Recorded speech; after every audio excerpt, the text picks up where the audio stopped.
রাঘব একজন ঘরজামাই ছিল। এই কারণে রাঘবের শাশুড়ি এবং রাঘবের বউ রাঘবকে চাকরের মতো কাজ করাত। রাঘবের শাশুড়ি রাঘবের চাকরজাতীয় অপমান করত। রাঘব বেচারা সারা দিন ঘরের কাজ করত, ঝাড়ু দিত, পোছা দিত, নিজের শাশুড়ি এবং বউকে চা বানাত। কিন্তু তবুও রাঘবের শাশুড়ি এবং রাঘবের স্ত্রী রাঘবের খুব অপমান করত। কিন্তু তাদের স্বপ্নেও এই ব্যাপারের আন্দাজ ছিল না যে রাঘব দেশের সবচেয়ে বড় কোম্পানির মালিক। একদিন যখন রাঘবের স্ত্রীর কোম্পানির নিলাম হয়ে গেল, তখন রাঘব নিজের আসল চেহারা নিজের শাশুড়ি এবং স্ত্রীকে দেখাল। কিন্তু রাঘবের স্ত্রীর কোম্পানির নিলাম কে করাল এবং কিভাবে রাঘবের স্ত্রীর কোম্পানিতে এত বড় লোকসান হল যে কোম্পানি নিলাম করতে হল? এই সবের পিছনে কি রাঘবই ছিল? কি রাঘবই নিজের অপমানের প্রতিশোধ নিচ্ছিল, নাকি এর পিছনে অন্য কোনো ষড়যন্ত্র ছিল? আসুন জেনে নিই এই পুরো গল্পটি। মুম্বাইয়ের আন্তর্জাতিক বিমানবন্দর তার চকচকে ঝকঝকে ভাবের জন্য বিখ্যাত ছিল। সেখানকার ভিড়ে একজন সাধারণ যুবক রাঘব পুরনো জিন্স এবং ছেঁড়া চপ্পল পরে দাঁড়িয়েছিল। রাঘব রাস্তায় সমোসা বিক্রি করত এবং তার ছোট্ট ঠেলা শহরের এক গলিতে প্রতি সন্ধ্যায় লাগত। আজ সে নিজের স্ত্রী মায়াকে নিতে বিমানবন্দরে এসেছিল। মায়া যে কোনো দিন মুম্বাইয়ের সবচেয়ে ধনী খানদান মালহোত্রা পরিবারের একমাত্র মেয়ে ছিল, এখন রাঘবের সাথে এক সাধারণ জীবনযাপন করছিল। রাঘব বিমানবন্দরের বাইরে দাঁড়িয়ে মায়ার অপেক্ষা করছিল, যখন একজন সিকিউরিটি গার্ড তাকে দেখল। এ ভিখারি এখানে কি করছে? বাইরে বেরো! গার্ড তাকে ধাক্কা দিল। আশেপাশে দাঁড়ানো লোকেরা হাসতে লাগল। রাঘব কোনো জবাব দিল না, সে চুপচাপ বাইরে চলে গেল। কিন্তু তার চোখে এক রহস্যময় ঝকঝকে ভাব ছিল। সেই রাতেই নিউজ চ্যানেলগুলোতে হইচই পড়ে গেল। দুনিয়ার সবচেয়ে বড় এয়ারলাইন কোম্পানি স্কাইউইংস হঠাৎ বন্ধ হয়ে গেল। কারোরই জানা ছিল না যে এই সব একটা ফোন কল থেকে হয়েছিল, এবং সেই কল রাঘব করেছিল। মায়া যখন বিমানবন্দর থেকে বাইরে এলো, তখন রাঘব তাকে নিজের পুরনো বাইকে করে বাড়ি নিয়ে গেল। রাস্তায় মায়ার পুরনো প্রেমিক বিক্রম নিজের লাক্সারি গাড়িতে তাদের সামনে এলো। বিক্রম এখন গ্লোবাল স্টার্স নামের এক মাল্টিন্যাশনাল কোম্পানির ম্যানেজিং ডিরেক্টর ছিল। সে মায়াকে দেখে হাসল। কি হাল বানিয়েছিস মায়া? কোনোদিন মলহোত্রা ম্যানশনের রানী ছিলি, আর আজ এই ঠেলাওয়ালার সাথে রাস্তায়? মায়া জবাব দিল, বিক্রম, আমার জীবনের সাথে তোর কোনো মতলব নেই। কিন্তু বিক্রম থামল না। সে তাচ্ছিল্য করল, আমি 2 বছর আগে তোকে ছেড়েছিলাম কারণ আমাকে ইউএসএ কেরিয়ার বানাতে হয়েছিল। তুই তো আমার যাওয়ার সাথে সাথে এই সামোসাওয়ালার সাথে বিয়ে করে ফেললি। কম করে হলেও আমার লেভেলের তুই দেখলি? রাঘবের রক্ত ফুটে উঠল, কিন্তু সে চুপ রইল। বিক্রম মায়াকে আরও অপমান করল। তোকে জানা আছে মায়া, আমি এখন কি? গ্লোবাল স্টার্সের এমডি। যদি তুই 2 বছর অপেক্ষা করতি, তাহলে আজ তুই আমার সাথে প্যারিসে ছুটি কাটাতিস, না যেই ঠেলাওয়ালার সাথে নোংরা গলিতে। মায়ার চোখ ভিজে গেল, কিন্তু সে সাহস দেখাল, আমার তোর মতো স্বার্থপর মানুষের দরকার নেই বিক্রম। বিক্রম হাসতে হাসতে চলে গেল। রাঘব মায়াকে সামলানোর চেষ্টা করল। মায়া, তুমি দুঃখ করো না, আমি আছি তোমার সাথে। কিন্তু মায়া রাগে ছিল। রাঘব, তোমার সাথে কোনো কথা নেই। তোমার কারণে আমার এই হাল। যদি আমার দাদাজি আমাকে তোমার সাথে বিয়ে করতে বাধ্য না করতেন, তাহলে আমি আজও মালহোত্রা ম্যানশনের রানীর মতো থাকতাম। রাঘব চুপ রইল। সে মায়াকে বাড়ি ছেড়ে দিল এবং বাইরে রাস্তায় একা হাঁটতে লাগল। সে এক নির্জন জায়গায় থামল এবং নিজের ফোন থেকে একটা নম্বর ডায়াল করল। হ্যাঁ, আমি রাঘব বলছি। স্কাইউইংসের কাজ হয়ে গেছে। ভালো। এখন পরবর্তী নম্বর বিক্রমের। তার গলায় এক অদ্ভুত ঠান্ডা ভাব ছিল। রাঘব মনে মনে প্রতিজ্ঞা করল, মায়া, একদিন আমি তোমাকে সেই সব দেব যা তোমার হক। আমার আসলিয়ত সামনে আসবে এবং সেই দিন পুরো দুনিয়া অবাক হয়ে যাবে। সে বাড়ি ফিরল, কিন্তু মায়া তার থেকে দূরত্ব বজায় রাখত। রাঘবকে এই দুঃখ তো হতো, কিন্তু সে জানত যে সময় আসলে সব ঠিক হয়ে যাবে। সেই রাতে মায়া নিজের ঘরে একা কাঁদছিল। তাকে মনে পড়ল যে কিভাবে 2 বছর আগে তার জীবন পুরোপুরি বদলে গিয়েছিল। সে ভাবছিল যে রাঘবের সাথে বিয়ে করে কি সে ভুল করেছিল। কিন্তু কোথাও না কোথাও তার মনে এই প্রশ্নও ছিল যে রাঘব এত সাধারণ দেখতে হওয়া সত্ত্বেও এত আত্মবিশ্বাস কোথা থেকে আনে। মায়া এবং রাঘবের বিয়ে হয়ে 1 সপ্তাহ হয়নি যে মলহোত্রা পরিবারকে একটা বড় ধাক্কা লাগল। মায়ার দাদাজি হরিদয়াল মলহোত্রার হঠাৎ হার্ট অ্যাটাক হয়ে মৃত্যু হল। হরিদয়ালই একমাত্র ব্যক্তি ছিলেন যিনি রাঘবকে পছন্দ করতেন। তিনি সবসময় বলতেন, রাঘব সাধারণ দেখতে, কিন্তু তার হৃদয় সোনার। তার চলে যাওয়ার পর মালহোত্রা পরিবারে কলহ শুরু হল। মায়ার মা বাবা রমেশ এবং সুনিতা মালহোত্রাকে পরিবারের ব্যবসা এবং সম্পত্তি থেকে বঞ্চিত করা হলো।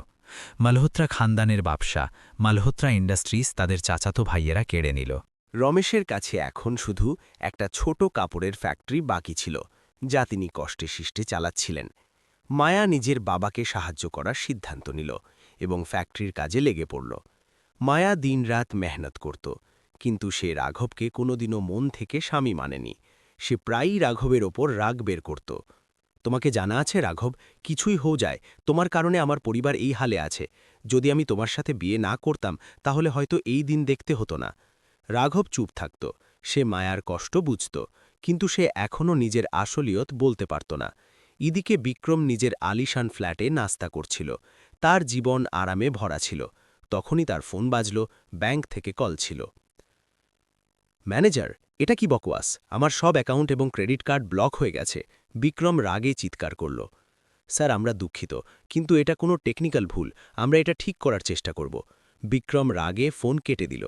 তাকে আজ একটা গুরুত্বপূর্ণ ডিল সাইন করতে হবে, যার জন্য তাকে ভারী বিনিয়োগ করতে হতো।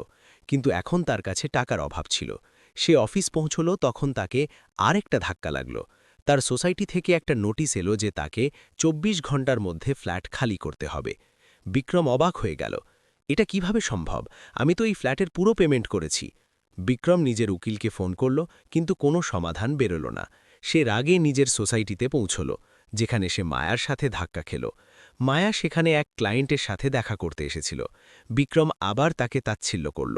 মায়া, আমার এই আলিশান ফ্ল্যাট দেখ, এটাই তোর অকাত ছিল যদি তুই আমাকে না ছেড়ে থাকতি। মায়া জবাব দিল, বিক্রম, আমার তোর মতো মানুষের দরকার নেই। বিক্রম হাসতে হাসতে বলল, ঠিক আছে মায়া, কিন্তু একদিন তোকে পস্তাতে হবে। তখনই নোটিশের খাম দেখে তার মুখ ঝুলে গেল। সে অফিস পৌঁছল, তখন তার টেবিলে একটা টার্মিনেশন লেটার পড়েছিল। লেটারে লেখা ছিল যে সে মালিকের অপমান করেছে। বিক্রম অবাক ছিল। আমি তো মালিকের সাথে কোনোদিন দেখাই করিনি। বিক্রম রাগে সিইওর কেবিনে পৌঁছল। সিইও বলল, বিক্রমজি, আপনি মালিকের অপমান করেছেন, গিয়ে নিজে তার সাথে দেখা করুন। বিক্রম মালিকের কেবিনে গেল, তখন সেখানে রাঘব বসেছিল। বিক্রম অবাক হয়ে গেল। তুই তুই এখানে কি করছিস? সিকিউরিটি, সে চিৎকার করল। রাঘব শান্তভাবে বলল, আমি এই কোম্পানির মালিক। তুই আমার স্ত্রীর অপমান করেছিলি, এখন এর ফল ভোগ কর। সিকিউরিটি বিক্রমকে বাইরে বের করে দিল। বিক্রম মাফ চাইল, কিন্তু রাঘব বলল, মায়ার কাছে গিয়ে মাফ চা, এবং এই কথা মায়াকে কোনোদিন বলবি না যে আমি কে। বিক্রম মায়ার বাড়ি গিয়ে মাফ চাইল। মায়া অবাক ছিল। সে রাঘবের কাছে জিজ্ঞাসা করল, সব কি? রাঘব বলল, মায়া, আমি তোমাকে শুধু খুশি দেখতে চাই। ২ বছর আগের কথা। মায়া মুম্বাইয়ের এক নামী কলেজে পড়ত। তার প্রেমিক বিক্রম ছিল, যে ইউএসএ ক্যারিয়ার বানাতে চলে গিয়েছিল। মায়ার আরেক দিওয়ানা ছিল রোহান সিং, যে মুম্বাইয়ের বিখ্যাত ব্যবসায়ী সিং ইন্ডাস্ট্রিজের মালিকের ছেলে। রোহান মায়ার জন্য পাগল ছিল, কিন্তু মায়া তাকে পছন্দ করত না। একদিন কলেজের ক্যান্টিনে রোহান মায়াকে ঘেরে দিল। মায়া, হ্যাঁ, আমার মেসেজের জবাব কেন দিলি না? আমি তোকে ভালোবাসি। মায়ার আগে বলল, আমি শুধু বিক্রমকে ভালোবাসি। রোহান হাসতে হাসতে বলল, বিক্রম, বানিমা তোকে ছেড়ে ইউএস চলে গেছে। মায়ার বিশ্বাস হল না। সে বিক্রমকে ফোন করল, কিন্তু নম্বর বন্ধ ছিল। রোহান তাচ্ছিল্য করে বলল, ক্রিকিনকে টাকা চাইছিল, তোর সাথে টাইম পাস নয়। আমি তোকে এখনই বিয়ে করতে প্রস্তুত। মায়ার আগে রোহানকে চড় মারল। ক্যান্টিনে স্তব্ধতা নেমে এলো। রোহান রাগে বলল, তুই আমার সাথে ভুল করলি। মায়া, এর তোকে বড় মূল্য দিতে হবে। সেই রাতে রোহন মায়ার একটা জাল ভিডিও কলেজ গ্রুপ এবং সোশ্যাল মিডিয়ায় ভাইরাল করে দিল। মায়ার বদনাম হয়ে গেল। নিউজ চ্যানেলেও এই খবর ছড়িয়ে পড়ল। মালহোত্রা খানদানের মেয়ের ভাইরাল ভিডিও। চারদিকে এই আলোচনা ছিল। মালহোত্রা পরিবারের ইজ্জত মাটিতে মিশে গেল। মায়ার মা সুনিতা রেগে কাঁদতে কাঁদতে বলল, এখন কে করবে এর সাথে বিয়ে? আমাদের সব ইজ্জত চলে গেল। মায়া নিজের ঘরে বন্ধ হয়ে কাঁদছিল। সে ভাবছিল যে তার জীবন বরবাদ হয়ে গেল। রোহন নিজের বন্ধুদের সাথে পার্টিতে ছিল। সে মায়ার ভিডিও দেখে হাসছিল। সে নিজের বন্ধুকে বলল, দেখ মায়াকে, আমি তার আওকাত দেখিয়ে দিয়েছি। এখন সে আমার কাছে গিরগিরাবে। কিন্তু রোহন জানত না যে তার এই পদক্ষেপ তাকে কত ভারী পড়তে চলেছে। মায়া রোহনকে ফোন করল। রোহন, রোহন, তুমি এটা কি করলে? আমার জীবন বরবাদ করে দিলে। রোহন হাসতে হাসতে বলল, মায়া, এখনো সময় আছে, আমার সাথে বিয়ে করে নে, নইলে আরও খারাপ হবে। মায়া ফোন কেটে দিল। সে পুরোপুরি ভেঙে পড়েছিল। সেই রাতে মায়ার পরিবার নিজেদের মধ্যে আলোচনা করল। মায়ার বাবা রমেশ বললেন, এখন মায়ার বিয়ে করা কঠিন, কোনো ধনী খানদান আমাদের সাথে সম্পর্ক জড়বে না। তখন মায়ের দাদাজি হরদয়াল একটা প্রস্তাব রাখলেন। একটা ছেলে আছে রাঘব, যে মায়ের সাথে বিয়ে করতে প্রস্তুত। মায়ার দাদাজির কথা শুনে সবাই অবাক হল। হরদয়াল বললেন, রাঘব এক অনাথ, সে রাস্তায় সমোসা বেচে, কিন্তু সে পরিশ্রমী এবং সৎ। আমার বিশ্বাস সে মায়াকে খুশি রাখবে। মায়ার মা সুনিতা বিরোধিতা করল। বাবা, আপনি কি বলছেন? মায়া এক ঠেলাওয়ালার সাথে বিয়ে করবে? হরদয়াল গম্ভীর হয়ে বললেন, সুনিতা, মায়ার সাথে যা হয়েছে তারপর কোনো ধনী খানদান আমাদের সাথে সম্পর্ক জড়বে না। রাঘবই আমাদের সহায়। মায়াও বিরোধিতা করল। দাদু, আমি এক ঠেলাওয়ালার সাথে কিভাবে বিয়ে করতে পারি? আমাকে রোহনের সাথে কথা বলার সুযোগ দিন, আমি সব ঠিক করে দেব। কিন্তু পরিবার মায়াকে বাধ্য করল। বিয়ে হয়ে গেল। বিয়ের রাতে মায়া নিজের ঘরে একা ছিল। রাঘব ঘরে এলো এবং দেখল যে মায়া অস্থির ছিল। সে জিজ্ঞাসা করল, মায়া, কি হয়েছে? তুমি দুঃখী কেন? মায়ার আগে বলল, আমার সাথে কোনো কথা বলো না। আমরা যদিও স্বামী স্ত্রী হয়ে গেছি, কিন্তু আমাদের মধ্যে কোনো সম্পর্ক হবে না। তুমি আমার কোনো সাহায্য করতে পারবে না। রাঘব চুপ রইল। সে ঘর থেকে বাইরে চলে গেল। সে ফোন তুলল এবং একটা নম্বর ডায়াল করল। হ্যাঁ, সেই ভিডিও। তাকে তৎক্ষণাৎ ইন্টারনেট থেকে সরাও এবং রোহনের হিসাবও শুরু করো। পরের সকালে রোহনকে খবর মিলল যে তার বিরুদ্ধে পুলিশে অভিযোগ দায়ের হয়েছে। তার পরিবারের ব্যবসা সিং ইন্ডাস্ট্রিজে তালা লেগে গেল। রোহনের বাবা তাকে ফোন করলেন। রোহন, আমরা বরবাদ হয়ে গেলাম। আমাদের ব্যাংক অ্যাকাউন্ট সিজ হয়ে গেছে এবং 1000 কোটি টাকার ঋণ আমাদের মাথায়। রোহন অবাক ছিল। সে তৎক্ষণাৎ মায়ার বাড়ির দিকে রওনা দিল। মায়াকে দেখে সে গিড়গিড়াতে লাগল। মায়া, ক্ষমা করো আমাকে। আমি জানতাম না যে তোর স্বামী এত পাওয়ারফুল। সে আমাকে এবং আমার পরিবারকে বরবাদ করে দিয়েছে। মায়ার বিশ্বাস হল না। সে জিজ্ঞাসা করল, তুমি কি বকছ? রাঘব এটা কিভাবে করতে পারে? রোহন বলল, সরায় রায় রাম, বা পয়সা নেই। হ্যাঁ মায়া, সে কোনো সাধারণ মানুষ নয়। সে রাতারাতি তোর ভিডিও ইন্টারনেট থেকে গায়েব করে দিয়েছে এবং আমাকে রাস্তায় নিয়ে এসেছে। তখনই রাঘব সেখানে এলো। মায়া তার কাছে প্রশ্ন করল, রাঘব এটা সত্যি? রাঘব হাসল।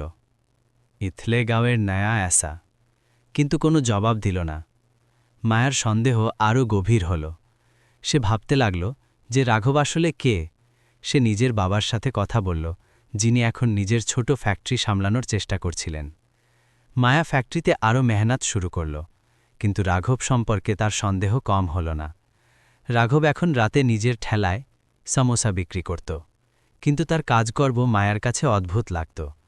সে প্রায়ই ফোনে কারো সাথে গোপন কথা বলত এবং তারপর চুপ হয়ে যেত। মায়া একদিন তার পিছু নেওয়ার সিদ্ধান্ত নিল। সে রাঘবের পিছনে এক নির্জন জায়গা পর্যন্ত পৌঁছাল, যেখানে রাঘব কারুর সাথে ফোনে কথা বলছিল। হ্যাঁ, আমি রাঘব বলছি, পরবর্তী কাজ শুরু করো। মায়া এটা শুনে ফেলল, কিন্তু সে চুপচাপ ফিরে এলো। মায়ার এখন পাক্কা বিশ্বাস হয়ে গেল যে রাঘব কোনো সাধারণ মানুষ নয়। সে এক রাতে রাঘবের কাছে সরাসরি প্রশ্ন করল, রাঘব, তুমি কে? তুমি রোহনের সাথে কি করেছ এবং আমার ভিডিও ইন্টারনেট থেকে কিভাবে গায়েব হলো? রাঘব শান্তভাবে জবাব দিল, মায়া, আমি সেই যা তুমি দেখছ। আমি এক সাধারণ মানুষ যে রাস্তায় সামোসা বেচে, কিন্তু আমার কাছে কিছু সম্পদ আছে। আমি তোমার খুশির জন্য কিছু করতে পারি। মায়ার তার কথায় বিশ্বাস হল না। রাঘব, তুমি আমার থেকে কিছু লুকোচ্ছ, আমাকে সত্যি বলো। রাঘব বলল, মায়া, তুমি আমার উপর ভরসা করো, সময় এলে তোমাকে সত্যি জানা যাবে। মায়ার রাগে নিজের ঘরে চলে গেল, কিন্তু কোথাও না কোথাও তার মনে রাঘবের জন্য একটু বিশ্বাস জেগে উঠছিল। এইভাবে মায়ার বাবার ফ্যাক্টরিকে একটা বড় অর্ডার মিলল। এই অর্ডার এত বড় ছিল যে ফ্যাক্টরি আবার পাটে উঠতে পারত। মায়াকে পরে জানা গেল যে এই অর্ডার রাঘব চুপচাপ দিয়েছিল। মায়ার পরিবারের অবস্থা ভালো হতে লাগল। মায়া এখন রাঘবের প্রতি কৃতজ্ঞ ছিল, কিন্তু তার সন্দেহ এখনও বাকি ছিল। একদিন মায়া রাঘবকে একটা ফোন কল করতে শুনল। হ্যাঁ, গ্লোবাল স্টার্সের পরবর্তী প্রজেক্ট শুরু করো এবং বিক্রমের খেলার হিসেব পুরো করো। মায়া অবাক হয়ে গেল। গ্লোবাল স্টারস সেই কোম্পানি যার ম্যানেজিং ডিরেক্টর বিক্রম ছিল। মায়া রাঘবের কাছে জিজ্ঞাসা করল, তুমি গ্লোবাল স্টারস সম্পর্কে কি কথা বলছিলে? রাঘব হাসল। মায়া, এটা শুধু একটা ছোট কাজ ছিল, তুমি চিন্তা করো না। মায়ার সন্দেহ আরও গভীর হল। সে নিজের বন্ধুকে গ্লোবাল স্টারসের মালিক সম্পর্কে জানতে বলল। বন্ধু বলল, গ্লোবাল স্টারসের মালিক এক রহস্যময় ব্যক্তি, কেউ জানে না সে কে। মায়া এখন রাঘবের প্রতিটি কাজের ওপর নজর রাখতে লাগল। এক রাতে সে আবার রাঘবের পিছনে গেল। রাঘব এক নির্জন জায়গায় কারো সাথে দেখা করতে গিয়েছিল। মায়া লুকিয়ে দেখল যে রাঘবকে এক ব্যক্তি একটা খাম দিল। রাঘব খাম খুলল এবং তার মধ্যে কিছু কাগজপত্র দেখল। মায়া এইসব দেখে ফেলল, কিন্তু সে ফিরে এলো। মায়া পাক্কা করে ফেলেছিল যে রাঘবের কোনো বড় রহস্য আছে। সে সিদ্ধান্ত নিল যে এই রহস্য সে যেভাবেই হোক জেনে নেবে। একদিন রাঘব মায়াকে নিজের কাছে ডাকল। সে তাকে এক আলিশান অফিসে নিয়ে গেল। মায়া অবাক ছিল। অফিসের দেওয়ালে লেখা ছিল গ্লোবাল স্টারস। রাঘব বলল, মায়া, আমি তোমার থেকে একটা সত্যি লুকিয়ে রেখেছিলাম। আমিই গ্লোবাল স্টারসের মালিক। মায়া স্তম্ভিত হয়ে গেল। সে জিজ্ঞাসা করল, তাহলে তুমি ঠেলায় সমোসা কেন বেচতে? রাঘব জবাব দিল, কারণ আমি চেয়েছিলাম যে তুমি আমাকে আমার টাকার জন্যে নয়, আমার হৃদয়ের জন্যে গ্রহণ করো। আমি তোমার সাথে বিয়ে করেছিলাম কারণ আমি তোমাকে সেই বদনাম থেকে বাঁচাতে চেয়েছিলাম, কিন্তু এখন আমি তোমাকে সেই সব দেব যা তোমার হক। মায়ার চোখ ভিজে গেল। সে জিজ্ঞাসা করল, তুমি রোহান এবং বিক্রমকে কেন সাজা দিলে? রাঘব বলল, যারা তোমার অপমান করেছে, আমি আমার প্রিয়জনের অপমান সহ্য করি না। রাঘব মায়াকে বলল যে সে এক অনাথ ছিল, কিন্তু নিজের পরিশ্রমে গ্লোবাল স্টারস বানিয়েছে। সে বলল, মায়া, আমি তোমাকে সব সময় খুশি দেখতে চেয়েছি। আমি তোমার বাবার ফ্যাক্টরি বাঁচিয়েছি এবং এখন আমি তোমাকে দুনিয়ার প্রতিটি খুশি দেব। মায়া রাঘবকে জড়িয়ে ধরল। আমাকে মাফ করে দাও রাঘব, আমি তোমাকে ভুল বুঝেছিলাম। রাঘব হেসে বলল, মায়া, এখন আমরা এক নতুন জীবন শুরু করব। রাঘব মায়াকে দুনিয়ার সবচেয়ে দামি গাড়ি উপহার দিল। মালহোত্রা পরিবার আবার নিজের পুরনো শানে ফিরে এলো। মায়া এবং রাঘবের জীবন এখন খুশিতে ভরা ছিল। গল্পের শেষ মায়া এবং রাঘবের এক নতুন শুরুর সাথে হলো।